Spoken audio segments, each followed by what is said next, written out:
Some of the terms used in partitioning can be confusing, as most of it has been around for a long time, since the early 60s.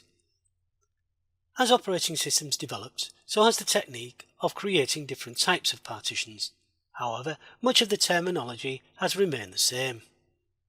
So far we have created primary partitions and have discovered that the maximum number is 3, and when we tried to create a fourth one, it changed into a logical drive. To increase the number of partitions, we shall use the fourth partition to create an extended partition. This in itself can be misleading since extended partitions cannot be used until it contains logical drives. Although creating logical partitions is not preferred solution, it is still widely used within the computer industry. This task is a direct carry-on from the previous. Just so we can be clear, the DMC is just a virtual representation of the partitions. We shall first delete the logical and extended partitions. Don't worry if this sounds strange at this stage, as it is not expected for the first-time user to understand this, but it will become apparent in due course. So we select the light blue bar found within the new volume H.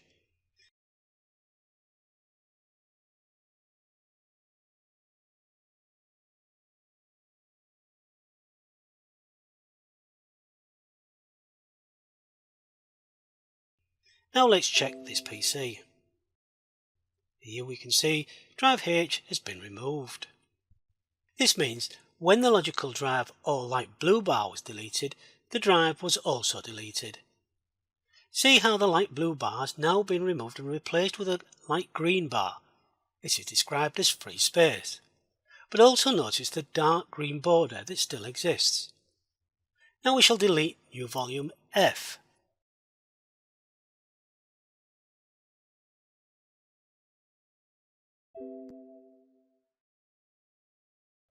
And check this PC again, and we can see now drive F has been removed. Now to delete the extended partition.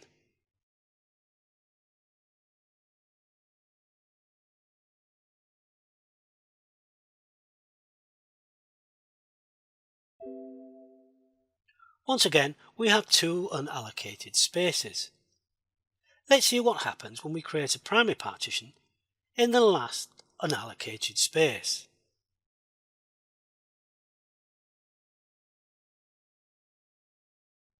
This partition was a logical partition, but now is a primary partition. And again, we shall check this PC. Our point here is that no matter where in the DMC you create the primary partition, it will acquire the next drive letter. Now we shall create the fourth partition.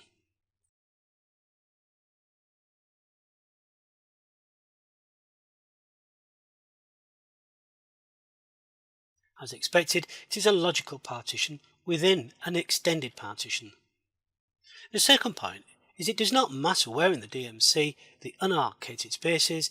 If you attempt to create a further new volume after creating 3 primaries, then it will be converted into an extended and logical partition.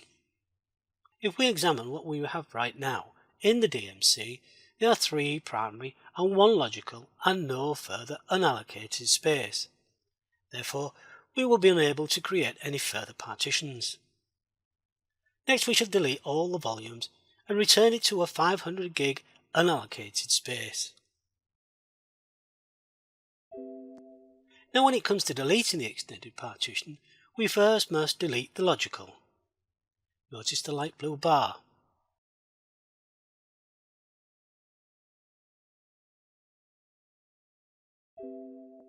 Now the bar has turned into a light green, which means it is free space in the extended partition.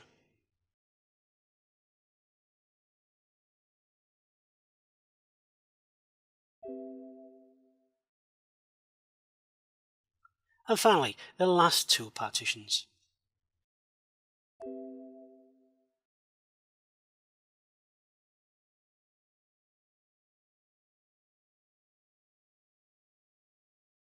Now we shall create 3 50 gig partitions.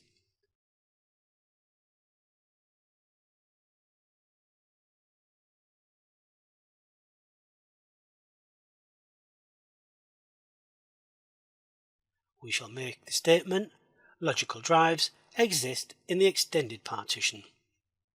Let's create the first 50 gig partition. As soon as we attempt to, the whole unallocated space then becomes extended partition.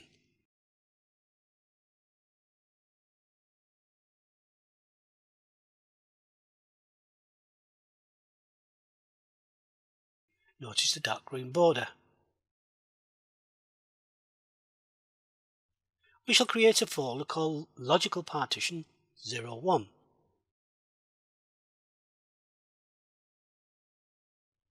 Then check this PC.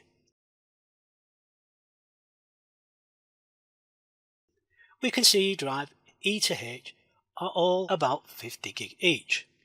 Once again, the user will have no idea which of these is primary or logical. Back at the DMC, the dark green border now surrounds new volume logical drive, blue bar, and also the free space, the light green bar. There can only be one extended partition per hard drive. Now let's return to our statement. Logical drives exist in the extended partition. This means the light blue bar, logical, can be found in the dark green border, or extended. As we mentioned, the terminology does not help, but with a little practice it will fall into place. So if we want to create a further drive, then it too would be created in the extended partition using the free space. We can see this in the next example.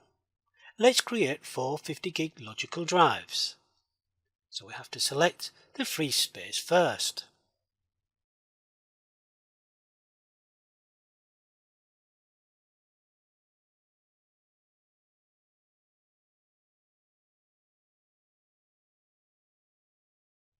Then create a folder called Logical Partition 02.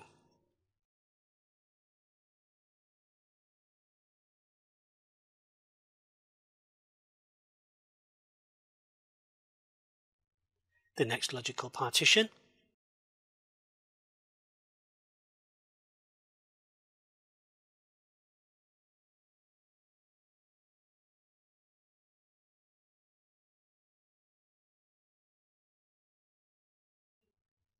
and a folder called Logical Partition 03.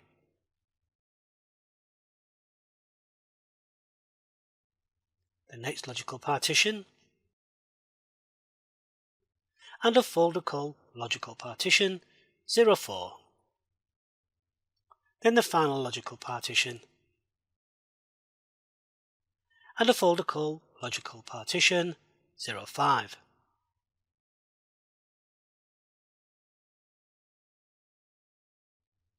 Now when we check this PC, we can see we have 8 drives E to L. You may have noticed something. Since we are allocating drive letters to the drives, what will be the most we can have? It's 26 in total, another disadvantage of using basic disks and drive letters. Let's delete drive G and H and see the effects on the drive letters.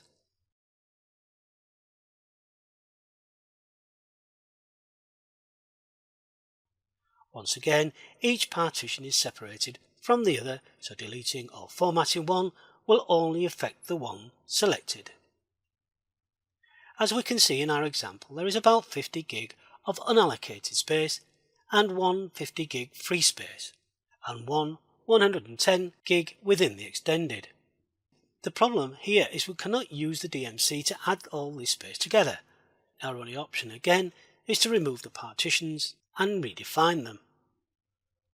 Next we shall delete all the logical drives until only the free space is left. Once again we can see the dark green border and the free space in the extended partition.